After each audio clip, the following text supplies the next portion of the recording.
Shalom, selamat pagi Bapak Ibu Saudara yang dikasihi Tuhan Yesus Kristus. Selamat kita berjumpa kembali dalam renungan pada pagi hari ini. Kita bersyukur karena Tuhan tidak pernah meninggalkan, tapi selalu ada bersama-sama dengan kita, memberikan kekuatan. Sebelum kita mendengar kebenaran firman Tuhan, mari kita berdoa. Bapa di sorga, Bapa dalam nama Tuhan Yesus Kristus, Tuhan dan Allah kami yang hidup dan berkuasa, yang selalu mengasihi kami senantiasa. Terima kasih untuk hari baru ini, kami ada lagi karena anugerah-Mu dan karena rencana-Mu yang baik atas setiap kami. Saat ini kami mau mendengarkan kebenaran firman-Mu. Urapilah kami supaya kami mengerti dan taat melakukan akan setiap kehendak-Mu. Dalam nama Tuhan Yesus kami berdoa. Haleluya, amin. Saudara yang dikasih Tuhan, ayat firman Tuhan saat ini terdapat dalam kitab Ibrani pasal yang ke-6 ayat 7-8. Tertulis demikian. Sebab tanah yang menghisap air hujan yang sering turun ke atasnya dan yang menghasilkan tumbuh-tumbuhan yang berguna bagi mereka yang mengerjakannya, menerima berkat dari Allah. Tetapi jikalau tanah itu menghasilkan semak duri dan rumput duri, tidaklah ia berguna dan sudah dekat pada kutuk yang berakhir dengan pembakaran. Saudara yang dikasih Tuhan, seorang jenderal dari Jerman bernama Kurt von Manstein mengelompokkan para perwiranya menjadi 4 kelompok berdasarkan kombinasi kecerdasan dan etos kerja mereka. Kelompok yang pertama adalah pintar dan rajin. Tipe yang seperti ini biasanya akan dijadikan staf ahli atau manajer operasional. Tipe yang kedua adalah pintar tapi malas. Menurut Manstein, tipe orang seperti ini cocok untuk menjadi pimpinan. Karena mereka malas, mereka akan selalu mencari cara tercepat dan terefisien untuk menyelesaikan masalah. Dan karena mereka pintar, mereka pasti tahu akan keputusan apa yang harus diambil. Tipe yang ketiga adalah bodoh dan malas. Sekalipun tipe yang ini terdengar buruk, tapi orang tipe seperti ini masih dapat berguna. Karena mereka masih bisa disuruh, sekalipun tidak punya inisiatif. Dan orang tipe ini akan cenderung mengikuti instruksi yang diberikan. Tipe yang keempat adalah bodoh tapi rajin. Tipe seperti ini, menurut Manstein, adalah tipe orang yang tidak berguna. Penyebabnya adalah karena mereka tidak mengerti apa yang mereka lakukan, tapi mereka sangat bersemangat untuk melakukannya. Dan ini menyebabkan ada bahaya, karena mereka akan membuat kesalahan yang terus-menerus dalam jumlah yang banyak dan cepat. Berbicara tentang berguna atau tidak berguna, Tuhan Allah kita melihat kita dan menilai apa yang kita lakukan, bagaimana hidup kita, apakah kita berguna atau termasuk orang yang tidak berguna di hadapan Tuhan. Dalam Ibrani 6 ayat 7-8 ini disebutkan tentang 2 macam tanah yang menggambarkan tentang 2 tipe orang di hadapan Tuhan. Kedua tanah ini sama-sama menerima air hujan yang sama, yang melambangkan akan anugerah Tuhan, firman Tuhan, kesempatan yang diberikan Tuhan, dan berkat yang Dia curahkan setiap hari kepada kita. Tapi meskipun menerima input yang sama, menerima anugerah yang sama, ada output yang berbeda. Tanah yang pertama meresponi hujan dengan menghasilkan tumbuh-tumbuhan yang berguna, yang memberikan manfaat bagi orang lain.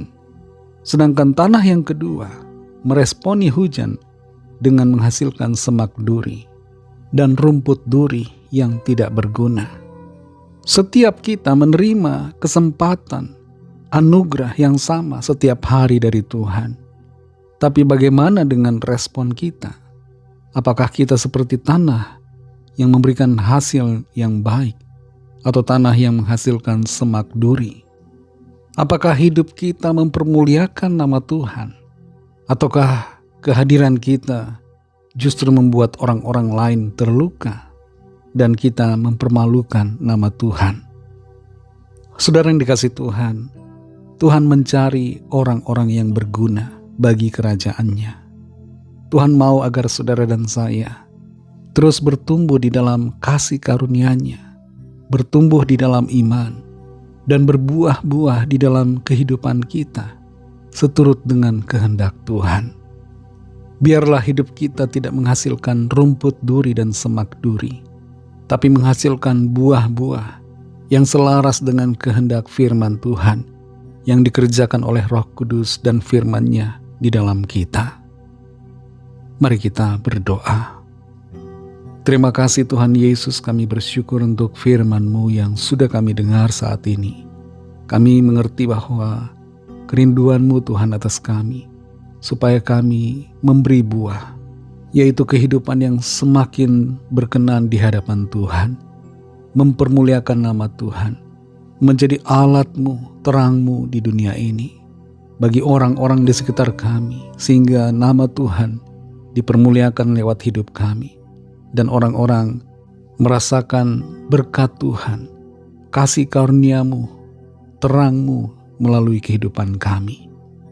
Pimpin kami selalu Roh Kudus, untuk kami dapat menjalani kehidupan yang sesuai dengan apa yang menjadi kehendak-Mu bagi kami. Berkati kami Tuhan di sepanjang hari ini, dalam segala tugas dan aktivitas kami. Pimpin dan sertai kami, agar apa yang kami kerjakan dan lakukan memuliakan nama Tuhan, dan Tuhan membuat kami berhasil dalam segala perkara yang kami kerjakan. Kami berdoa bagi yang sakit dan yang sedang dalam pergumulan, persoalan, masalah-masalah yang dihadapi. Lawatlah ya Tuhan dan nyatakan kuasa pertolongan, kesembuhan, kelepasan dan pemulihan, serta mujizat-Mu yang heran bagi setiap kami. Kami serahkan semuanya ke dalam tangan kasih-Mu. Kami percaya Tuhan menuntun kami dalam rencana-Mu yang baik dan sempurna.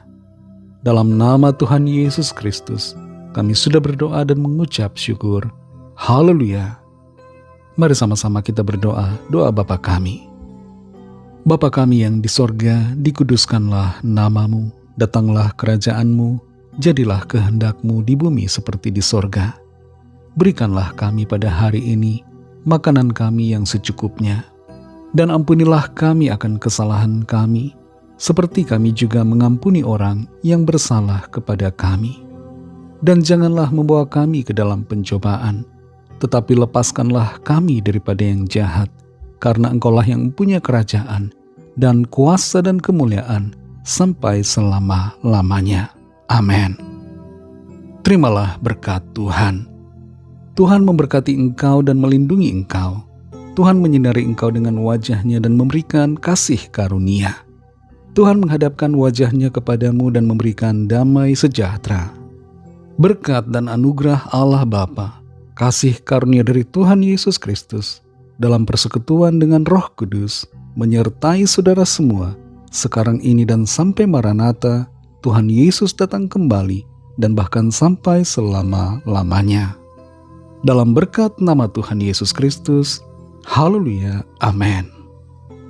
Puji Tuhan, saudara yang dikasihi Tuhan, saya percaya firman Tuhan menjadi berkat dan kekuatan buat saudara semua, dan Roh Kudus akan menolong saudara untuk lebih lagi memahami kebenaran firman Tuhan dan hidup selalu dalam kemenangan. Tuhan Yesus memberkati saudara semua. Sampai jumpa dalam renungan yang berikutnya. Haleluya.